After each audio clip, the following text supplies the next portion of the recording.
Today we are talking about those days when you know what you want to paint, you're prepared to do it, but for some reason it's just not working.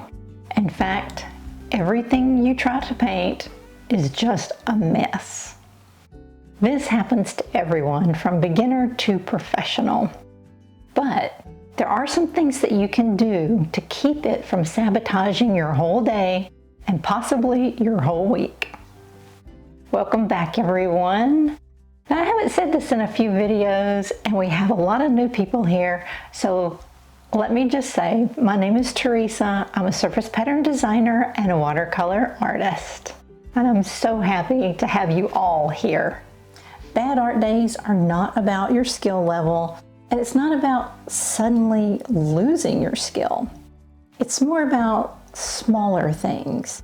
It could be maybe you're just having a little trouble with water control today, or maybe your energy level is down today for some reason, or perhaps there's some other outside stressor. It can be multiple things, and it can be very small things that are not obvious to you. So this video is not about avoiding bad days, it's how to reset your bad day. How do you handle them when they show up? You'll often hear advice like go for a walk, get outside, get some fresh air, exercise. And to be fair, those are really good suggestions, but they're more general in nature. They're more about recentering and resetting yourself. I want to talk about what do you do when you're in the studio? How do you handle this right in the moment? This is about course correction. On days like this, I often will push even harder, and that just further sabotages the whole painting session. Now, I will start small. When I first sense that I'm having one of these days, I just reset my whole desktop. I clean my palette. I get fresh water. I will sometimes wash my brushes, make sure they're nice and clean so that I can have vibrant colors. Take the dogs for a little bathroom break, make myself a cup of coffee, and then sit down and try again. Now, if you need to take it a little further, you can move on to the second step, where we lower our pressure just a little bit. So I will often do this by either doing a much smaller version of whatever it is I'm trying to paint. That way you've restricted what's going to happen on your canvas, and you can kind of work out a few details that aren't really working on the actual size. So mini studies really can work wonders. Or perhaps you just need to sketch it first, just very loosely, low pressure, nothing major with big details. Just work out some of the problems you may be having on a scrap piece of paper. At this point, I'm not trying to paint the actual painting.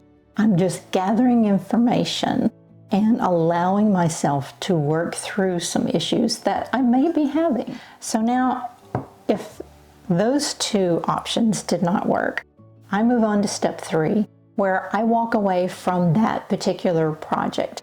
Perhaps this is just not the painting day for me. Now, there are plenty of things on my to-do list that I never seem to get to, and I'm feeling at this point like the day is a waste. The whole day is blown. So before I get to that feeling, I can see it coming on. If the first 2 steps did not resolve my problem, then I can guarantee you at that point, I am really starting to spiral in my frustration, and I'm watching the clock and I'm thinking about, oh my goodness, the day is almost gone. So stop right there. There are other things that you need to do today that are productive. So I will often use this time to seal all the paintings that I've painted over the weeks that I have not had time to seal. I will inventory my paints to find out what do I need to order so that I don't completely run out unexpectedly. I also will organize my references. I cut down large watercolor pages that I've purchased for smaller projects. I will also clean out old palettes where the paint is just cracking and it's beyond being able to be revived. All these things stack up and they mentally clog my whole attitude about my studio. So when I can keep those things cleaned out and kept up to date, then my painting sessions go better.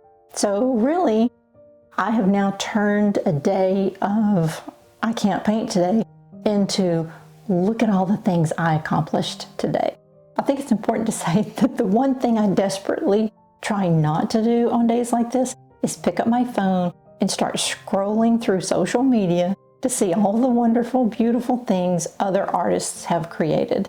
That just further sabotages my whole attitude. Bad art days do not mean that you're moving backward, and they do not erase the good work you've already done. If you approach it in a calm and intentional way, you can keep moving forward.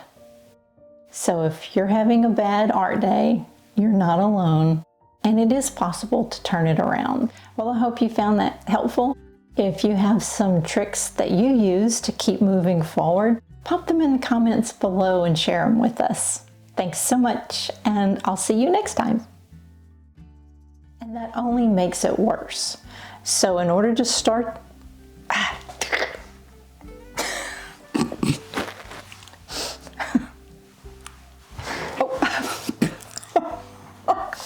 maybe I'm having one of those days right now.